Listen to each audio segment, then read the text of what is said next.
Good morning friends. आज हम लोग डिस्कस करेंगे न्यूक्लियर पावर प्लांट में प्रेशराइज वाटर रिएक्टर के बारे में। ओके, तो एक्चुअल में जो रिएक्टर है क्या, जिस जहाँ पे जो हमारा यूरेनियम जो है, जो उसमें जो जो प्रोसेस होती है उसको रिएक्टर बोलते हैं। ठीक है, कि जो जगह पे यूरेनियम प्रोसेस करता है उसको रिएक्टर्स बोलते हैं। ओके, तो कौन से तरीके के हमारे पास रिएक्टर्स अभी अवेलेबल है, तो वो पहले देखते हैं। तो सबसे पहला जो है वो है pressurised water reactor, PWR। Second one जो है वो है boiling water reactor, okay, BWR। Third one जो है वो है gas cooled reactor, okay. Then समझो कि कांडू, ये बहुत ही इंपॉर्टेंट है। कांडू मीन्स के CANDU, Canadian deuterium and uranium reactor, okay. And then करेंगे लिक्विड मेटल कूल्ड रिएक्टर। यानी ये जो चार तरीके के रिएक्टर्स है उसके बारे में हम लोग डिस्कस करेंगे। उसमें सबसे जो मोस्ट इंपॉर्टेंट जो है, ओके, वो है CANDU and CANDU and boiling water reactors. Okay, तो ये हमारे पास यहाँ पे करीबन यहाँ पे 5 तरीके के रिएक्टर्स हैं। सबसे पहला जो मैंने बात करी वो है प्रेशराइज्ड। सेकंड जो है वो है boiling water reactor. Third one gas cooled reactor. Next कांडू, okay, and liquid metal cooled reactor and fast fast breeder reactor. ये अलग अलग तरीके के रिएक्टर्स है। उसमें से जो मोस्ट इंपोर्टेंट है वो हम लोग 3 रिएक्टर्स डिस्कस करेंगे। उसमें सबसे पहले जो है वो है प्रेशराइज्ड वाटर रिएक्टर के बारे में। Okay okay, pressurised water reactor. Okay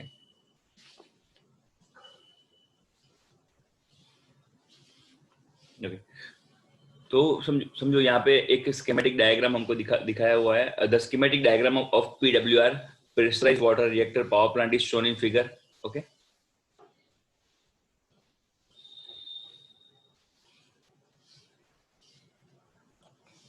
okay, is shown in figure. Okay, it is used enriched uranium as a fuel and water as a coolant.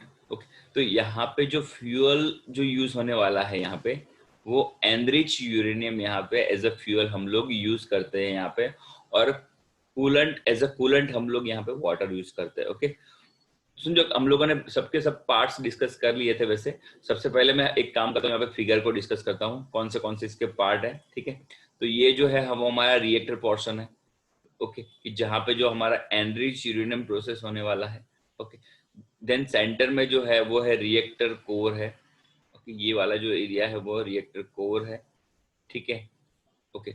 Then समझो कि इसके इर्द गिर्द जो कूलेंट है वो, समझो कूलेंट यहाँ पे जो है वो कूलेंट है वो रोटेट करता है, यानी सब कूलेंट जो है वो रिएक्टर कोर को ठंडा रखता है और कूलेंट हीट लेता है, और जो वही हीट यहाँ पे हीट एक्सचेंजर के थ्रू यहाँ पे पंपिंग होता है। यानी समझो हीट एक्सचेंजर के थ्रू समझो कि हमारा वाटर जो है वो स्टीम में कन्वर्ट होता है, और जो हीट है वो हीट एक्सचेंज करता है। जो एक्सचेंजेड हीट है यहाँ पे स्टीम स्टीम के फॉर्म में टरबाइन के पास आती है। ठीक है, तो नहीं ये तरीके से हमारा यानी पूरा का पूरा सिस्टम वर्क करता है। ठीक है, तो समझो कि the nuclear fuel in a core consists of uranium oxide pellets। Okay, तो यहाँ पे जो समझो कि जो हमारा न्यूक्लियर फ्यूल है वो पैलेट्स के फॉर्म में होता है। जो यहाँ पे जो हमारा कोर है वो न्यूक्लियर समझो यूरेनियम यूरेनियम यूरेनियम ऑक्साइड के पैलेट्स होते हैं। पैलेट्स यानी छोटे छोटे वैसी गोलियां जैसा होता है, उसको पैलेट्स बोलते हैं। ऐसी छोटी छोटी राउंड फॉर्म में पैलेट्स होती है, यानी समझो कि छोटी सी, उसको हम लोग टैबलेट बोल सकते हैं उसको। ठीक है, उसको पैलेट्स भी बोलते हैं। Okay, it is clad with the stainless steel or zircon alloy। Okay, अभी बात करेंगे इन PWR, इन ये pressurised water reactor, boiling of water is avoided by keeping the pressure of water high। okay, the maximum possible temperature of coolant is 374 degree Celsius. Okay, यहाँ पे जो maximum pressure जो है coolant का वो 374 degree Celsius यहाँ पे maximum जो कूलेंट का जो प्रेशर है वो, sorry, the maximum possible temperature of coolant is 374 degree Celsius. यहाँ पे कूलेंट का जो मैक्सिमम टेम्परेचर है वो 374 डिग्री। यहाँ पे समझो कि टेम्परेचर बहुत ज्यादा नहीं होता है। ठीक है, यहाँ पे ये प्रेशराइज्ड वाटर रिएक्टर है। ओके, तो which is the critical temperature of the water. Okay. Also, the coolant pressure should be above the saturation pressure to prevent boiling. Okay.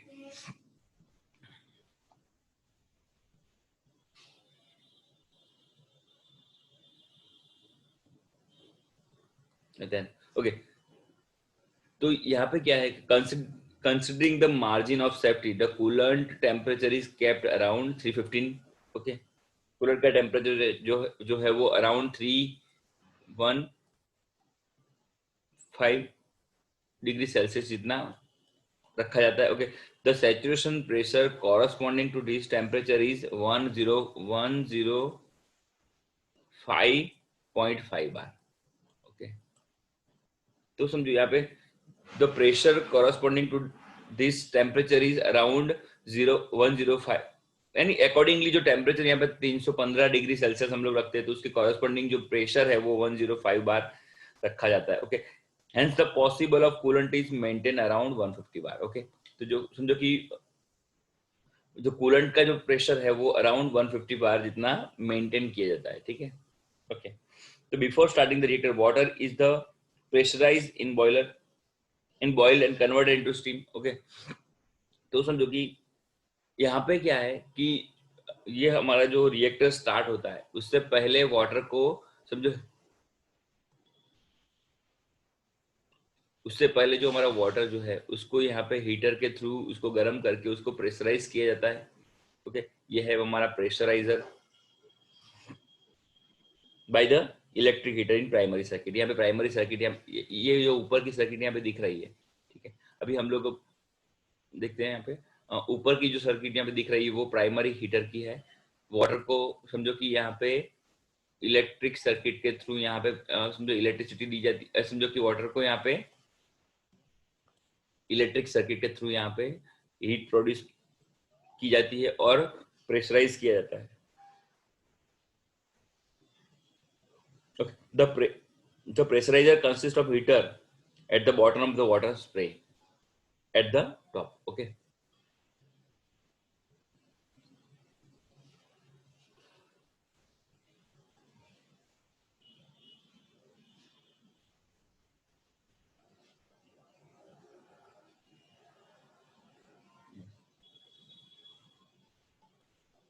तो यहाँ पे क्या है कि जो यहाँ पे जो हीटर है वो बॉटम में होता है और जो हमारी जो स्प्रे यहाँ से स्टीम का स्प्रे यहाँ से होता है. ओके. तो टॉप में से. ठीक है. If the primary circuit pressure drop, then the heater is operated with the generators with the which generate the steam and increase the steam content in the vessel. Okay. तो समझो जैसे जैसे यहाँ पे ऑपरेट होगा हीटर. ठीक है. जैसे जैसे यहाँ पे प्रेशराइजर ऑपरेट होगा वैसे वैसे क्या होगा कि यहाँ पे हीट प्रोड्यूस होगी. पानी यहाँ पे जो जो वाटर कंटेंट है वो हीटेड होंगे. ठीक है. और यहाँ पे ऑटोमेटिकली धीरे धीरे धीरे करके स्टीम कंटेंट जो है वो ये एरिया में बढ़ता जाएगा. ठीक है. यहाँ पे स्टीम कंटेंट जो है वो बढ़ता जाएगा. Okay. This increase the pressure of primary circuit. जो प्राइमरी सर्किट के समझो यहाँ पे स्टीम यहाँ पे बढ़ेगी. ठीक है. तो क्या होगा कि वो वाटर पे यहाँ पे ये जो एरिया है वहां पे वाटर पे वो समझो कि प्रेशर क्रिएट करेगी ऐसे. ठीक है. यहाँ पे प्रेशर क्रिएट करेगी वाटर के एरिया में. ओके. इसलिए उसको प्रेशराइजर बोलते हैं. Okay. If the primary circuit pressure becomes too high. अगर समझो कि प्राइमरी सर्किट में अगर ज्यादा प्रेशर, समझो कि primary circuit if the primary circuit pressure too high. Okay. तो क्या होगा कि if the primary circuit pressure becomes too high then cold water is sprayed into the steam. Okay. तो ऑटोमेटिकली ऐसी समझो अरेंजमेंट होती है कि जिसके कारण क्या होता है कि कोल्ड वाटर स्प्रे होना शुरू हो जाता है. ठीक है. This condense the steam and reduce the primary circuit pressure. Okay. तो उसके कारण क्या होता है यहाँ पे कि यहाँ पे जैसे जैसे प्राइमरी समझो कि प्रेशर बढ़ जाता है यानी बहुत ही समझो हाई प्रेशर हो जाता है तो ऑटोमेटिकली ठंडे पानी का स्प्रे ऑटोमेटिकली चालू हो जाता है. यहाँ पे स्टीम जो स्प्रे कर रही है वहाँ पे ठंडे पानी का स्प्रे शुरू हो जाता है, तो जिसके कारण क्या होता है कि ऑटोमेटिकली प्रेशर जो है वो रिड्यूस हो जाता है। Okay, this condense the steam and reduce the primary circuit pressure. Okay, thus the pressurizer maintain constant pressure in the primary circuit. तो प्रेशराइजर का काम वो है कि जो जो प्राइमरी सर्किट में जो हमारा प्रेशर जो है वो यहाँ पे कॉन्स्टेंटली मेंटेन करता है। Okay, the steam produce in secondary circuit is use in a conventional way. तो समझो कि जो कन्वेंशनल वे यानी सेकेंडरी जो सर्किट ये हमारी सेकेंडरी सर्किट है। ओके, तो यहाँ पे क्या होता है कि जो हमारे पास यहाँ पे हम लोगों ने जस्ट अभी डिस्कस किया कि यहाँ पे यूरेनियम ऑक्साइड की जो यहाँ पे पैलेट्स जो होती है, ठीक है, वो पैलेट्स समझो कि ये वो पैलेट्स में समझो कि रिएक्शन होता है, चेन रिएक्शन होता है। चेन रिएक्शन के कारण यहाँ पे हीट प्रोड्यूस होती है, और ये जो रिएक्टर हमारा है उसके इर्द गिर्द यहाँ पे रिएक्टर में समझो रिएक्टर कोर के इर्द गिर्द यहाँ पे वाटर होता है, ठीक है। तो कूलर समझो कि हमारा जो वाटर है इसके इर्द गिर्द सर्कुलेट करेगा यहाँ पे, ठीक है, जिसके कारण वाटर हीट ले लेगा। ओके, देन समझो कूलेंट जो है उसको जो वाटर है हमारा, ठीक है, वाटर वो यहाँ पे जो समझो कि वाटर यहाँ पे हीट एक्सचेंजर में आएगा। ओके, और हीट है वो एक्सचेंज कर देगा, ठीक है। और जो स्टीम वाटर जो हीट एक्सचेंज कर देगा तो समझो कि स्टीम में कन्वर्ट हो जाएगा। स्टीम जो है वो हमारी यहाँ पे टरबाइन के थ्रू, सेम जो हमारे नॉर्मल पावर प्लांट की जैसे ही यहाँ पे जो स्टीम है उसका यूज क्या होता है कि टरबाइन को रोटेट कराने में स्टीम की काइनेटिक एनर्जी को टरबाइन रोटेशन में यूज किया जाए, ठीक है। और देन आफ्टर समझो कि कंडेंसर का काम क्या होता है कि जो स्टीम है उसको कंडेंस करके कूलिंग वाटर, ये हमारा कूलिंग वाटर सर्कुलेशन है यहाँ पे, ठीक है।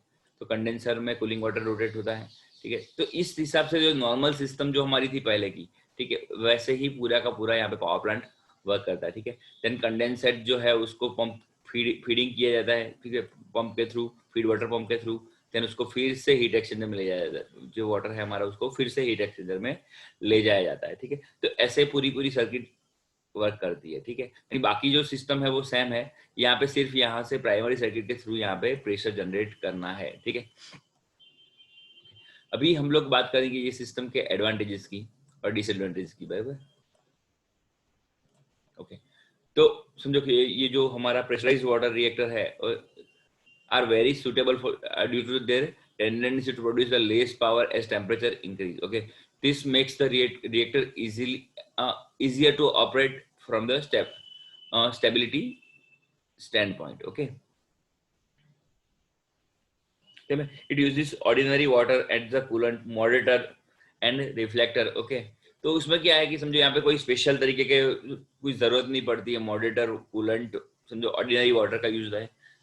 ओके, तो cost save which is cheap and easily available. Okay, कि जो कॉस्ट सेविंग है, ठीक है, ये compact and high power density है। ये रिएक्टर जो है, reactor is compact and high power density. Okay, as steam is not affected by the radiation, so the inspection and maintenance of the maintenance of the turbine condenser and feed pump is possible. Okay, तो यहाँ पे क्या है कि steam जो है वो समझो कि रेडिएशन के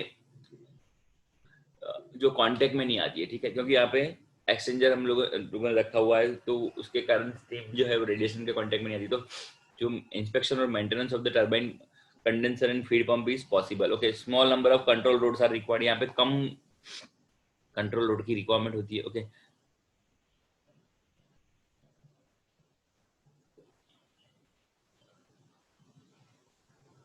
okay, by providing the blanket of uranium-238 in the reactor core, it is possible to breed plutonium. तो इसमें क्या है कि हम लोग प्लूटोनियम भी ब्रीड कर सकते हैं, क्योंकि यहाँ पे यूरेनियम 238 ब्लैंकेट यूज करते हैं हम लोग इसलिए। ओके, पीडब्ल्यूआर जो हमारा प्रेशराइज्ड वाटर रिएक्टर है, turbine cycle loop is separate from the primary loop. Okay, so the water in the secondary loop is not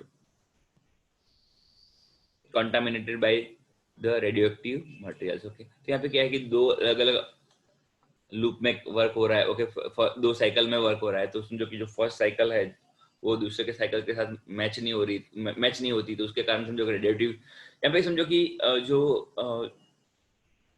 कि जो रेडियोएक्टिव हमारे जो रेज है उसके उसके कारण जो प्रॉब्लम होने वाली है, ओके, वो यहाँ पे हम लोग प्रिवेंट कर सकते हैं, ठीक है। अभी ये एडवांटेजेस हम लोगों ने देख लिए। नेक्स्ट बात करते हैं डिसएडवांटेजेस के बारे में।